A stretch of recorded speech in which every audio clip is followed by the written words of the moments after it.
नमस्कार, बहुत स्वागत है आप सभी का। आप देख रहे हैं आपका प्रोग्राम कहानी कुर्सी की। मैं हूं सौरभ शर्मा आपके साथ। हमारे मेहमान हैं हर्षवर्धन त्रिपाठी जी, विजय त्रिवेदी जी, प्रोफेसर संगीत रागी जी और समीर चौकामकर जी। बहुत स्वागत है आप सभी का। आज खबरें बहुत सारी हैं, लेकिन जो सबसे बड़ी खबर और जिसके पीछे की कहानी आप सबसे ज्यादा जानना चाहते हैं, उसकी खबर सबसे पहले आपको देंगे। क्या विपक्ष के एक राज्य में सरकार बदलने वाली है? क्या झारखंड के मुख्यमंत्री हेमंत सोरेन दरअसल पाला बदलने वाले हैं? इसकी अटकलें अचानक तेज हो गई हैं। दरअसल ये खबरें चली कि जेएमएम के प्रमुख हेमंत सोरेन वो अपनी पत्नी कल्पना सोरेन के साथ दिल्ली दौरे पर हैं और उनकी बीजेपी की कुछ सीनियर नेताओं के साथ मुलाकात हुई। ये बातें तो आपने भी सुनी होंगी, लेकिन इसमें सच्चाई कितनी है और अगर ऐसी कोई मुलाकात हुई तो उसमें क्या तय हुआ? झारखंड की सियासत में अब क्या उबाल आया है? सब टकटकी लगाकर इसके पीछे का सच जानना चाहते हैं। तो जेएमएम के लीडर हेमंत सोरेन जो मुख्यमंत्री भी हैं, चर्चा यह है कि वो एनडीए में आ सकते हैं, मतलब बीजेपी के साथ आ सकते हैं। कई सोर्सेज से यह खबर मिल रही है कि मुख्यमंत्री हेमंत सोरेन और उनकी विधायक पत्नी कल्पना सोरेन, इनकी बीजेपी की एक बड़े नेता के साथ दिल्ली में मुलाकात हुई। 28 नवंबर को राज्य स्थापना दिवस समारोह के बाद मुख्यमंत्री सोरेन के दिल्ली जाने और अभी तक झारखंड वापस न जाने की बात यह चर्चा में है और इसके बाद झारखंड के सियासी गलियारों में तरह तरह की चर्चाएं शुरू हो गई। झारखंड में फिलहाल आपको बता दें, जेएमएम, कांग्रेस, आरजेडी और लेफ्ट, इन पार्टियों का गठजोड़ है और उसकी सरकार है। इनके पास कुल मिलाकर झारखंड की 81 सीटों में से 56 सीटें हैं। मतलब कहीं कोई कंफ्यूजन नहीं है, पूरा एक तरफा चुनाव हेमंत सोरेन पिछले साल 2024 में ही जीते हैं। जेएमएम की अकेली इसमें 81 में से 34 सीटें हैं। कांग्रेस के पास 16 हैं, आरजेडी के पास 4 हैं और लेफ्ट के पास अभी 2 सीटें हैं। मतलब दूसरी बड़ी पार्टी इस कोलिशन के अंदर कांग्रेस पार्टी है। अब दूसरा खेमा देख लेते हैं, जो वहां पर विपक्ष है, भारतीय जनता पार्टी जिसकी सबसे बड़ी नेता पार्टी है, उसके पास अपनी 21 सीटें हैं। इनके साथ लोजपा यानी कि चिराग पासवान की पार्टी, आजसू और जेडीयू, इनकी एक एक सीटें हैं। इस समीकरण के हिसाब से महागठबंधन के पास 56 और एनडीए के पास कुल 24 सीटें हैं। मतलब अगर एनडीए वैसे को उलटफेर करना चाहे तो नहीं हो सकता है, तोड़फोड़ से भी कोई फायदा नहीं है। लेकिन यह पहली बार नहीं होगा अगर ऐसा होता है कि जेएमएम बीजेपी के साथ आए। इससे पहले 1998-99 में दोनों एक बार साथ आ चुके हैं। हालांकि तब जेएमएम औपचारिक तौर पर एनडीए का हिस्सा नहीं थी, वो एनडीए की मीटिंग में नहीं जाया करती थी, लेकिन शिबू सोरेन अटल बिहारी वाजपेयी की सरकार में केंद्र में कोयला मंत्री रहे थे। तो ये दोनों पार्टियां कभी साथ नहीं आई, ऐसा नहीं हुआ है। लेकिन इस बार क्या ऐसा होगा? क्योंकि तब की और अब की राजनीति में बहुत फर्क आ चुका है। हेमंत सोरेन को 2024 के चुनाव से पहले 6 महीना जेल में जाना पड़ा करप्शन के चार्ज में, और वही उस चुनाव का एक बड़ा मुद्दा बन गया। आदिवासी अस्मिता एक इशू बन गया। चुनाव आया, हेमंत सोरेन को जनता ने हाथों हाथ जिता दिया। अब दिल्ली में हेमंत सोरेन को लेकर जब इतनी बयानबाजियां चली, और मैंने आपको बताया कि ये आए थे दिल्ली, झारखंड अभी लौटे नहीं हैं, कई दिन इनको हो चुके हैं। झारखंड मुक्ति मोर्चा लेकिन फिलहाल इस खबर पर कोई सकारात्मक ये खबर मतलब ऐसा होने जा रहा है, कोई इंडिकेशन नहीं दे रही है। जेएमएम की सांसद महुआ मांझी, उन्होंने तो ये कहा है कि हेमंत सोरेन को जिन्होंने जेल में डाला, उस मुश्किल हालात में जब वो नहीं हारे और बीजेपी के साथ तब कॉम्प्रोमाइज नहीं किया, तो आज भला वो बीजेपी के साथ हाथ क्यों मिलाएंगे?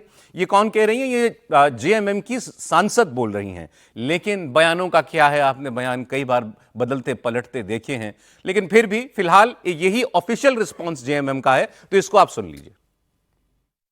देखिए, अफवाहें बहुत तरह की होती हैं, लेकिन पार्टी लेवल पर इस पर कोई बात अभी नहीं हुई है। और मुझे भी इस पर संशय लगता है, इसलिए कि जिस समय बहुत कठिन परिस्थितियां थी, ईडी सीबीआई का डर दिखाया जा रहा था, बिना किसी दोष के माननीय मुख्यमंत्री जी को रिजाइन करना पड़ा था हमारे, और वो 5 महीने तक जेल में रहने के बाद सुप्रीम कोर्ट ने कहा कि ईडी के पास कोई सबूत नहीं है उनके खिलाफ। तो जब उन परिस्थितियों में वो नहीं उनके साथ मिले, तो अभी जब हमारी अपनी सरकार है, 56 सीट है, 81 सीट में से 56 सीट हमारे पास है, और वहाँ पे अभी 4 साल का कार्यकाल पूरा बाकी है। और आने वाले दिनों में भी जिस तरह से काम कर रहे हैं माननीय मुख्यमंत्री जी, आने वाले दिनों में भी झारखंड मुक्ति मोर्चा की ही सरकार होगी, ऐसा हमें पूरा विश्वास है। अब आप इन्हीं की बात को जरा गौर से अगर सुने तो इससे साफ पता चलता है कि उनके पास कोई जानकारी नहीं है। वो जो बता रही हैं बात, वो उनका अपना आंकलन या उनकी इच्छा हो सकती है कि तब ऐसा नहीं किया जब जेल में डाला था, तो अब क्यों करेंगे, मुझे ऐसा लगता है। तो लगता है वाली बात तो अभी फिलहाल है नहीं, अब तो वो आप भी जानना चाहते हैं जो हुआ हो। तो पहले समीर जी और फिर विजय जी आपको खबर बताएंगे अंदर की क्या है। समीर जी। देखिए, अगर हेमंत सोरेन से पूछा जाए तो हेमंत सोरेन तो ये कह सकते हैं कि भाई मैं अपना चश्मा दिखाने आया था, आंखें को टेस्ट करवाने आया था। जैसे चंपई सोरेन ने कहा था, जब चंपई सोरेन का दिल्ली दौरा लग रहा था। उनसे पत्रकारों ने पूछा कि भाई आप दिल्ली क्यों आ रहे हैं, तो बोले मेरा चश्मा ठीक काम नहीं कर रहा, मैं आंखें दिखाने आया था। और दिल्ली में उन्होंने ऐसी आंखें उनकी ठीक हुई कि उनको सब कुछ साफ साफ दिखने लगा, झारखंड का भविष्य दिखने लगा, और सोरेन साहब बीजेपी में चले गए। तो मुझे लग रहा है हेमंत सोरेन को भी अब भविष्य साफ साफ दिखने लग रहा होगा। ये बात समीर जी ने चश्मा बदल कर कही है। बिल्कुल। पहले बताइए, ऐसी कोई मुलाकात हुई है? हाँ, मुलाकात हुई है हेमंत सोरेन की, और ये खबर है कि भाई हेमंत सोरेन उस बात से नाराज चल रहे हैं कि जब अभी बिहार विधानसभा चुनाव हुए थे तो उनको एक भी सीट नहीं दी गई थी किसी भी तरीके से, और न उन्हें प्रचार के लिए कहा गया, न कोई किसी तरीके से बात की गई। वो इस बात से लेकर लगातार नाराज है कि भाई हम झारखंड के मुख्यमंत्री, झारखंड में हम गठबंधन की सरकार चला रहे हैं, झारखंड में आरजेडी का एक विधायक है, हम उसका पूरा सम्मान करते हैं, उसको आयोग की हमने जिम्मेदारी दी है। और ऐसी स्थिति में जब बिहार का चुनाव आया और हमने कहा था कि सिर्फ हमें एक सीट दे दीजिए या 2 सीट दे दीजिए, 2 सीटें दे दीजिए जहां हम चुनाव लड़ते हैं, हमें वहां पर 2 सीटें भी नहीं दी गई। और उनको इस बात की नाराजगी कि राहुल गांधी ने, जब हेमंत सोरेन ने फोन किया था राहुल गांधी से, तो राहुल गांधी ने हेमंत सोरेन से बात भी नहीं की उन सीटों को लेके। ये मैसेज दे दिया गया हेमंत सोरेन को कि भाई आप आरजेडी से बात कर लीजिए, आरजेडी बड़ी पार्टी है, अगर वो तैयार होगी तो हम देखेंगे। तो मुझे लगता है कि हेमंत सोरेन उसके बाद से लगातार नाराज चल रहा है, और अब हेमंत सोरेन को लग रहा है कि बिहार का जो चुनाव परिणाम आया है और भविष्य के अंदर अब हेमंत सोरेन को लगता है कि झारखंड के अंदर वाकई में अच्छा विकास करना तो केंद्र के, हालांकि ये बात सही है कि उनके साथ जिस तरीके से हुआ, लेकिन 2009 में भी तो भारतीय जनता पार्टी और जेएम ने सरकार बनाई थी। जब बहुमत नहीं मिला था तो शिबू सोरेन मुख्यमंत्री बने थे कुछ समय के लिए, हालांकि वो 2.5 साल की बात हुई थी, लेकिन 5 महीने बाद वो सरकार चली गई थी। 2005 में भी सरकार बनाई थी शिबू सोरेन ने और झारखंड मुक्ति मोर्चा ने। ऐसा भी नहीं कि 2005 में सरकार बनाई, 2009 में बनाई, लेकिन भारतीय जनता पार्टी और जेएम का जो गठबंधन था बहुत लंबा और बहुत स्ट्रांग, जिसे कहते हैं, अंडरस्टैंडिंग बहुत अच्छी नहीं रही। एलआई जैसे नहीं रहे, नहीं कभी नहीं रहे। हाँ। इसका कारण यह भी रहा कि वहां की स्थानीय राजनीति के अंदर भारतीय जनता पार्टी जितना स्पेस चाहती है, शिबू सोरेन उतना देने के लिए तैयार नहीं थे, तो बहुत नेशनल अलायंस का हो नहीं आप पाया। सर खबर ये दे रहे हैं कि हाँ, हेमंत सोरेन की बीजेपी के लोगों से मुलाकात और बात हुई है। बिल्कुल। और खबर मतलब जो प्रस्ताव खबर ये भी चल रहा है कि हो सकता है कि झारखंड को पहली महिला मुख्यमंत्री मिले, कल्पना सोरेन झारखंड में मुख्यमंत्री बने और हेमंत सोरेन केंद्र में मंत्री बने, या ये भी हो सकता है कि हेमंत सोरेन मुख्यमंत्री कंटिन्यू करे और कल्पना सोरेन दिल्ली में कैबिनेट मंत्री बने। अभी कोई ठप्पा लगाने लायक खबर है आपके पास पक्का की नहीं है? होने ही नहीं, जा रहा है। मुलाकात हुई है, अभी बातचीत हो रही है, और दिल्ली झारखंड के बड़े नेता सब आज दिल्ली पहुंच रहे हैं शाम को। मतलब सीरियस लेवल पर, बिल्कुल सीरियस लेवल पर बातचीत हो रही है। सर क्या खबर आपके पास? सर मोटे तौर पे ये खबर है कि मन बना लिया है हेमंत सोरेन ने, ठीक है। और ये मन बनाने की एक्सरसाइज हुई थी, यदि आपको याद हो, चंपई सोरेन के बाद जब शिबू सोरेन साहब का निधन हुआ तो प्रधानमंत्री जी सबसे पहले हॉस्पिटल पहुंचने वाले लोगों में से थे, याद होगा आपको। और उससे भी महत्वपूर्ण हुआ जब राजनाथ सिंह जी हेमंत सोरेन के घर गए थे शिबू सोरेन के लिए, वो 13वीं या कुछ तिथि थी, तो वो झारखंड में उनके गाँव तक गए थे। तो वो भी है, राजनाथ जी झारखंड के प्रभारी रहे, पहले प्रभारी में से पार्टी के, जब झारखंड बना तब, ठीक है। तो मतलब 2 बड़े नेताओं ने बीजेपी के झारखंड को देखा, उसमें वेंकैया नायडू और राजनाथ जी। शुरुआती दौर में राजनाथ जी देखते रहे, तो वो उनका एक क्लोज रिलेशनशिप वहाँ पर रहा है, और शिबू सोरेन के साथ बीजेपी के ठीक ठाक रिलेशन रहे हैं। और अब जो बातचीत हुई है उसमें यही है कि अब बीजेपी के नेता आने वाले हैं दिल्ली, उनको ये बात की जानकारी देंगे। महुआ जी सही कह रहे होंगे कि पार्टी में बात नहीं हुई होगी तो इसलिए, लेकिन हेमंत जी ने मन बना लिया, और मुझे लगता है संभावना ये है कि हेमंत जी वहीं रहें और कल्पना जी दिल्ली आ जाएं, तो वो थोड़ा सा होगा। और इसके साथ एक और जो जानकारी मिली, मुझे अभी पता नहीं है, कि झारखंड और बिहार दोनों जगह कांग्रेस टूटने वाली है। बिहार के कांग्रेस नेता जेडीयू में शामिल होने वाले, और झारखंड में भी टूट हो जाएगी यदि वो सरकार इधर से उधर होती है तो कांग्रेस टूटेगी। कांग्रेस के लेवल पर मैं दूसरी जो जानकारी मुझे मिली, लेकिन आपकी अंडरस्टैंडिंग ये है कि हेमंत सोरेन ने मन बना लिया है। अब कितना टाइम लगता है नहीं लगता वो अब वजह समझनी पड़ेगी इसके और पीछे। ये 58 हो जाएंगे, अभी 56 आप गिना रहे थे। हाँ, वो इधर आ जाएंगे तो 58 हो जाएंगे। नहीं, अब वजह क्या है? हेमंत सोरेन मुख्यमंत्री हैं, हेमंत सोरेन की सरकार को कोई खतरा नहीं है। लॉन्ग टर्म भी कोई ऐसा खतरा दिखाई नहीं दे रहा, बल्कि इनफैक्ट अगर आप याद करें तो जो पिछली सरकार इनकी थी 2024 के इलेक्शन से पहले, उसमें तो बहुत तोड़फोड़ करने की कोशिश बीजेपी ने की थी। सही बात है, इनको जेल में डाला था जी। तो क्यों हेमंत सोरेन जो हैं बीजेपी के साथ जाना पसंद कर रहे हैं? मतलब रिसोर्सेज की वजह से एक डबल इंजन सरकार का जैसे होता है कि झारखंड के डेवलपमेंट पर काम हो, और कांग्रेस से वो नाराज ही चल रहे हैं काफी, जब से ये हुआ बिहार का चुनाव तब से उनकी नाराजगी चल रही है, और फिर कोई फायदा उनको नहीं दिख रहा कि इस इंडिया ब्लॉक के साथ रहकर, न तो उनकी कोई जगह है उसमें इंडिया ब्लॉक में, ठीक है। और उनको समझाया गया कि यहाँ रहेंगे तो स्थायी रहेगा, बार बार में संकट तो रहेगा ही ना, मम्मी से। हम वो बताया गया है। और मुझे पता है वॉशिंग मशीन की वो जो है, तो ये तो देखिए फिर एक बहुत बड़ी डेवलपमेंट होगी। और कांग्रेस के लिहाज से अगर आप देखिए, इस सरकार में हिस्सा है कांग्रेस पार्टी, मंत्री हैं उसके, और कांग्रेस के अपने 3 राज्य हैं, हिमाचल, तेलंगाना, कर्नाटक, और एक ही सहयोगियों वाली राज्य जिसमें वो हिस्सेदार है सरकार के अंदर। तो ये भी अगर उसके हाथ से जाता है तो ये पूरे इंडिया ब्लॉक के लिए एक क्षति होगी। हेमंत सोरेन एक अच्छे ठीक ठाक प्रदेश के एक ताकतवर पार्टी के मुख्यमंत्री हैं, उनका इस तरीके से अगर अलग होता है विपक्षी दलों से, तो फिर ये विपक्ष के लिए बहुत बुरी खबर होगी। आदिवासी गुट पूरा का पूरा एक तरह से समाज जो है वो भी भारतीय जनता पार्टी को, जो उसकी एक चुपती नस रही है। 19 के इलेक्शन में बड़ा नुकसान भी हुआ था। एक लाइन और जोड़ दूं, 3 सांसद भी मिलेंगे ना लोकसभा में, 3 सांसद है, उनका समर्थन भी तो मिलेगा। 3 सांसद है जेएमएम के। ठीक है, अब त्रिपाठी जी, खबर या आंकलन? नहीं देखिए, खबरें तो जो है वो यही कह रही हैं कि हेमंत जी इधर आ रहे हैं, लेकिन मुझे ऐसा लगता नहीं है। अच्छा, जो समीकरण है उस समीकरण में हेमंत सोरेन कतई ये नहीं चाहेंगे कि जिस आदिवासी मतदाता समूह को सब करके बीजेपी झारखंड में कुछ नहीं कर पाई, उसको वो थाली में सजा के सौंप दें। उनको भी अनुमान है कि अगर एक बार वो एनडीए का पार्ट हो गए और उसके साथ हो गए तो बीजेपी पहले से जो कर रही है फिर उसको रोक नहीं पाएंगे। फिर अभी भले थोड़ा, जिसको अंग्रेजी में एक शब्द होता है ना कि टेम्परेरी अरेंजमेंट, तो टेम्परेरी अरेंजमेंट में भले वो इधर आ जाए, परमानेंट में वो साफ हो जाएंगे। इसमें कोई उनको भी भ्रम नहीं होना चाहिए। नंबर 1, तो ये चल क्या रहा है? दरअसल ये झारखंड को उड़ीसा मॉडल पर ले जाने की बीजेपी की कोशिश है। अमित शाह ये चाहते हैं कि जैसे नवीन पटनायक थे कि आप महत्वपूर्ण मुद्दों पर, बिलों पर, संसद की कार्रवाई में वो आप सरकार के साथ खड़े रहें। रिसोर्स जो भारतीय जनता पार्टी जिसको कहते हैं ना कि राज्यों को, तो वैसे भी वो कहती है कि हम सबको एक आंख से देखते हैं, दूसरी आंख तो इस्तेमाल होती नहीं, तो एक ही आंख से देखेंगे, मतलब सबको बराबर देंगे। अब सवाल ये है कि क्या अभी ये बात सच नहीं है।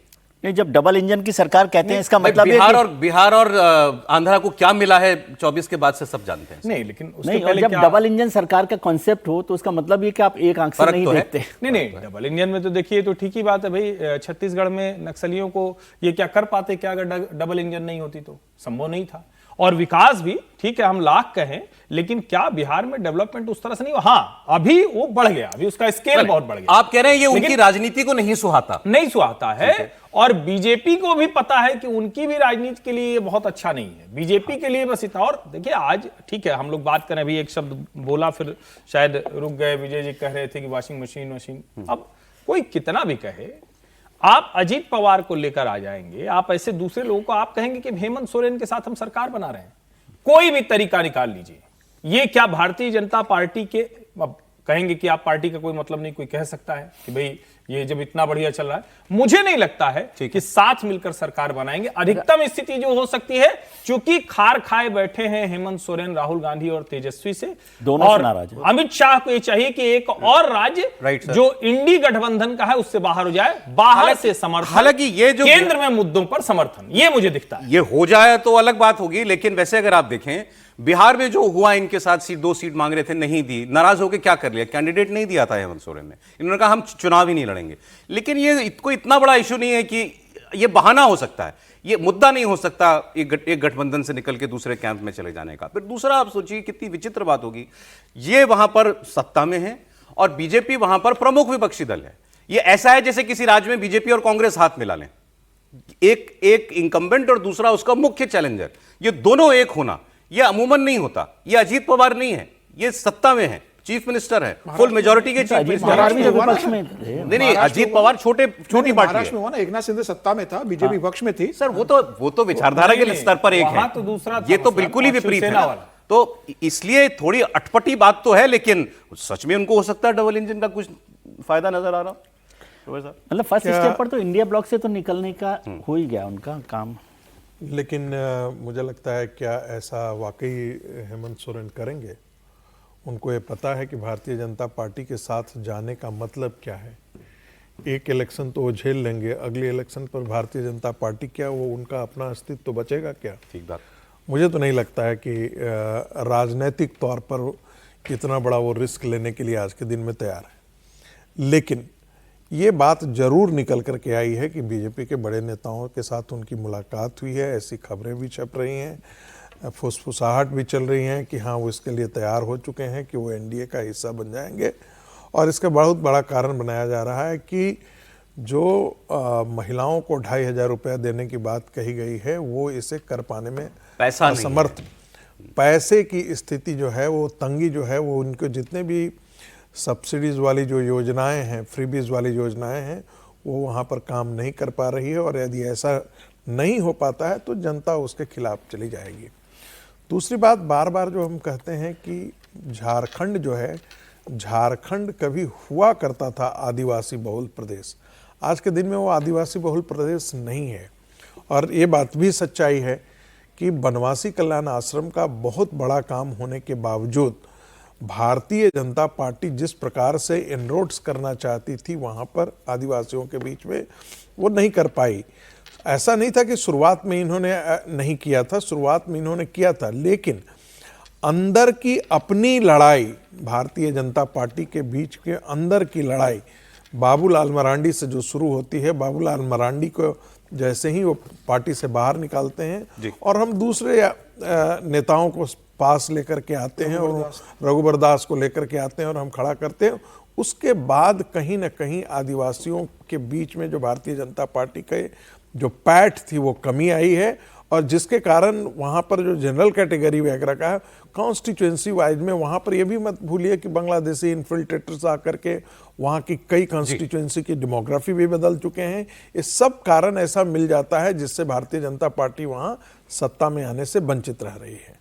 नहीं, लेकिन आपका असेसमेंट क्या है? आपको लग रहा है ये मुमकिन है? मुझे नहीं लगता है। एक यही हो सकता है कि वो समर्थन दे, यहाँ पर उनको वो एनडीए के साथ, ये इंडिया गठबंधन के साथ नहीं जाए, वो प्रदर्शनों में शामिल नहीं हो, वोट के समय वो है महत्वपूर्ण बिल पर जो है टूट के इधर आ जाएंगे, आपको लेकिन टूट करके मुझे नहीं लगता है कि दोनों साथ कोई बिहार जैसा मॉडल बन सकता है क्या? जेडीयू बीजेपी जैसे बिहार में है? मुझे नहीं लगता है। अच्छा, इसमें एक चीज और जोड़िए ना, अभी जिस तरह से वो क्या नाम है, इरफान अंसारी जो कांग्रेस वाले मंत्री हैं ना, जिस तरह की वहां चीजें चल रही है एसआईआर पर, बीजेपी क्या चाहेगी? बीजेपी यही चाहेगी ना कि कांग्रेस पूरी तरह से एक्सपोज हो, उसको वो मुद्दा मिले जिसकी वो बार बार बात करती है कि घुसपैठियों के साथ कांग्रेस पार्टी खड़ी हो जाती है।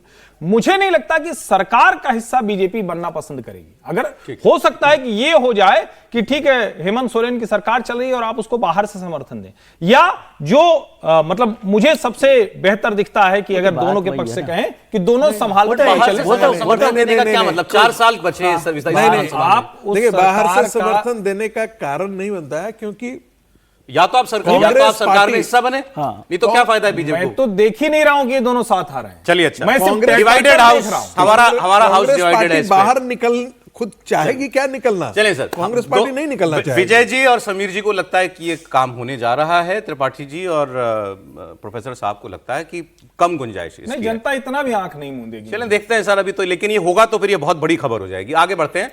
एसआईआर को लेकर जो संसद में हंगामा चल रहा है, 2 दिन तो हुआ ही कम से कम, उसके बाद आज का अपडेट। आज एसआईआर को लेकर सरकार और विपक्ष के बीच गतिरोध थम गया।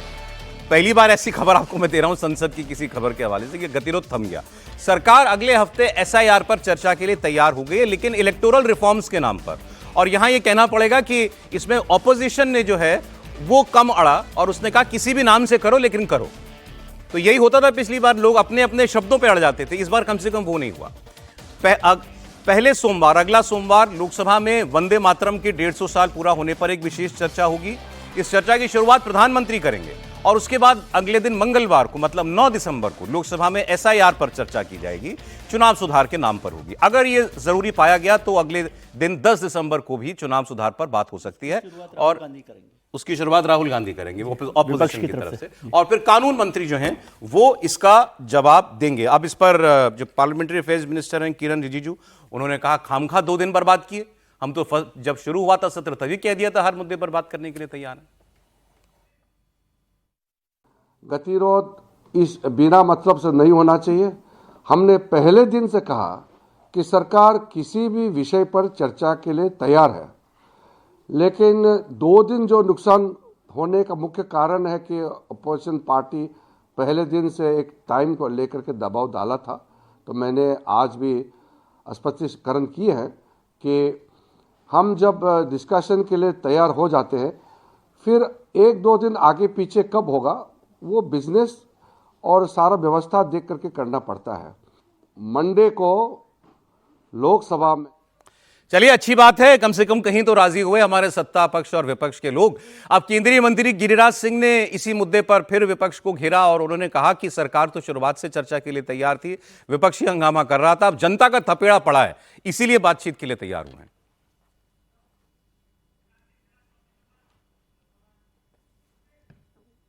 हम लोग तो चाह ही रहे थे, कभी नहीं कहा कि हम चर्चा नहीं कर। उनको चर्चा कम करना था, हल्ला ज्यादा करना था, लोकसभा को डिस्टर्ब करना था। सरकार शुरू से कह रही है चर्चा मांगो, चर्चा दूंगा। तो हम चले, अब दोनों की मान लेते हैं हम, उन दोनों के मन का हो जाए, अच्छा ये है, और फिर बात तो वहां जिसको जाके जो करनी है वही करेगा। विजय जी, नहीं, आप थोड़ा सा अगले हफ्ते चले गए, अभी तो इस हफ्ते की बात करते हैं ना। कल और परसों पुतिन साहब आ रहे हैं, तो सरकार को तो आना ही था ना समझौते के लिए। संसद चलनी चाहिए ना, जब पुतिन साहब यहाँ हो तो क्या हंगामा चलता रहे। अच्छा, उन्हीं को लोकतंत्र दिखाना है हमने। नहीं, उनको दिखाना है कि नहीं दिखाना है, लेकिन संसद नहीं, ज्यादा नहीं है। ये बहुत महत्वपूर्ण बात बता रहा हूँ। विजय भी महत्वपूर्ण बात है, लेकिन इस पर बिजनेस एडवाइजरी कमेटी की मीटिंग के तुरंत बाद किरण रिजिजू ने कहा था कि हम चर्चा कराने के लिए तैयार हैं। सर, ये तो पहले हाउस जब चलता है ना, उससे पहले से होती है कि हमेशा ही हाउस चलाने की बात होती है। सरकार क्यों झुकी? SIR पर सरकार क्यों नहीं झुकी थी, मुझे बताइए इतने दिन। इसमें झुकी सरकार है, इसमें सरकार झुकी है, उसकी बड़ी वजह है कि पुतिन साहब पे बात कर रही है सरकार। पुतिन साहब, मैं पार्लियामेंट को 30 साल कवर किया, सरकार इस समय प्रेशर में थी क्योंकि रशियन प्रेसिडेंट कल और परसों यहाँ पर है 4 और 5 को, और वो नहीं चाहते कि उस समय, क्योंकि हाउस तो नहीं चलता, पुतिन आ रहे होते तो विपक्ष किसी भी हालत में नहीं चाहता कि हाउस चले, तो वो हाउस को एक उसमें रखने के लिए, डेकोरम में रखने के लिए, व्यवस्था में रखने, कोई फर्क नहीं पड़ रहा होता, मतलब हाउस कर देते, लेकिन एक होता है सिस्टम में कि भाई डेमोक्रेटिक सिस्टम में ये रहे कि पुतिन साहब आ रहे हैं। अभी परसों भी एक डेलीगेशन आया हुआ था तो बहुत हंगामा हुआ था, मैं दिखा रहा हूं आगे। हाँ, तो इसलिए ये काम किया गया। इसको प्रेशर मत कहिए, लेकिन मेहमान घर में आ रहा है तो अभी मेहमान घर में, हाँ, घर को ठीक रखिए, घर को ठीक रखिए। अब जो आप इशारा कर रहे थे, मैं वो खबर ही दिखा देता हूँ। किरण रिजिजू ने एक वीडियो पोस्ट किया है। हुआ ये कि हमारी पार्लियामेंट में एक विदेशी संसदीय डेलीगेशन आया हुआ था और वो ऊपर जो गैलरी है वहां बैठे हुए थे। अब ये बैठे हुए हैं यहाँ पे, अब वो देश का नाम उन्होंने मैंने 2 बार सुनने की कोशिश की, मुझे समझ में नहीं आया। अब जो चेयरमैन साहब हैं राज्यसभा में, वो कह रहे हैं मैं इनको वेलकम करता हूँ, वो उनके लिए वेलकम स्पीच पढ़ना चाह रहे हैं, लेकिन सामने लोग खड़े हैं, वेल में नारेबाजी हो रही है, वो बार बार कह रहे हैं कि विदेशी लोग आए हुए हैं, मेहमान आए हुए हैं, मुझे इनको वेलकम करने दीजिए, लेकिन नहीं हो रहा। तो किरण रिजिजू ने लिखा है कि मैं बहुत आहत और शर्मिंदा हूं, हमारे मतभेद हो सकते हैं लेकिन ये तो भारत की छवि की बात थी। आप देखिए, सुना दीजिए एक बार। Of the Parliament of Georgia and members of the parliamentary delegation who are on the visit to India as our honored guest. Parliamentary committee has come. You please sit on your. I am calling him. You let me complete this welcoming them. You ask them to sit all. अब वो बेचारे Georgia के थे, अभी मुझे उन्होंने बताया, तो वो खड़े हैं, वो क्या कर रहे हैं, वो तो नमस्ते नमस्ते कर रहे हैं ऊपर खड़े होकर के। उनको समझ में भी नहीं आ रहा होगा हंगामा किस लिए हो रहा है, लेकिन इतना तो दिख ही रहा था कि पार्लियामेंट चल रही है भारत की, दुनिया का सबसे बड़ा लोकतंत्र है, और बीच में वेल में खड़े होकर के नारेबाजी चल रही है। अब देखिए, इतनी तो अपेक्षा की जाती है कि विपक्ष जब विदेशी कोई डेलीगेशन आया हो या विदेशी कोई मेहमान आया हो तो कम से कम देश की छवि बाहर गलत न जाए। इस प्रकार से हम लोग भी एक आध बाहर के विदेश के संसद में गए हैं, देखे हैं, बड़ा प्रोसीडिंग्स अपने बहुत, जिसे कहते हैं ना, बहुत डिलीजेंस के साथ वो लोग वहाँ पर काम करते हैं। ऐसा नहीं है कि वहाँ हंगामा नहीं होता है बातचीत, लेकिन वो बड़ा सभ्य तरीके से अपनी अपनी बात अपनी जाना है। मुझे तो कई बार लगता है कि पाकिस्तान की संसद में जिस प्रकार का इसके बावजूद भी पाकिस्तान की संसद में कभी हल्ला हंगामा हमको नहीं दिखाई दिया। अच्छा होता आप कंट्रोवर्शियल, लेकिन मजेदार बात है, कुत्ते लेकर के, अब ये तो क्या है, इसको हम लोग बिहार की भाषा में कहते हैं कुतघाव, मैंने भौं भौं करते रहना। आप जाकर के वहां पे ये नोटिस दिलाएंगे सबको? नहीं, मैंने नोटिस हम अपनी जिम्मेवारी पे पूरी बोल रहे हैं। यही कहलवाना था संसद में, मैं अपनी पूरी जिम्मेवारी में भाई संसद में जिम्मेदारी दिलानी है। रेणुका चौधरी और राहुल जी कम है? नहीं, मैं इसीलिए कह रहा हूं, मैं उसी संदर्भ में ही बात कर रहा हूं। और मजेदार बात है कि राहुल गांधी उसको जस्टिफाई करने, उन्होंने ही कहा, कि हाँ कुत्ते ज्यादा संसद में काट रहे हैं, वहां पे संसद में बैठे हुए कुत्ते ज्यादा काटने वाले हैं। ये बात आप ये भी आगे दिखा देंगे। ये भी एक अजीबोगरीब बात हुई है। रेणुका चौधरी जी जो सांसद हैं कांग्रेस पार्टी की, वो एक स्ट्रे डॉग, आवारा कुत्ता पकड़ के गाड़ी में बैठा करके अंदर ले आई पार्लियामेंट के, तो वहां रोक दिया उनको सिक्योरिटी वालों ने। तो पहले उन्होंने कुछ कहा कि काटने वाले तो अंदर बैठे हैं, फिर बात बढ़ गई तो राहुल गांधी के पास गए, तो राहुल गांधी ने भी ऐसे ही कुछ जवाब दिया कि they are allowed inside but not outside, इस तरीके का जवाब उन्होंने दिया। तो अजीब ही किस्म की बातें हो रही हैं पार्लियामेंट में, वो भी आपको मैं सुनाऊंगा।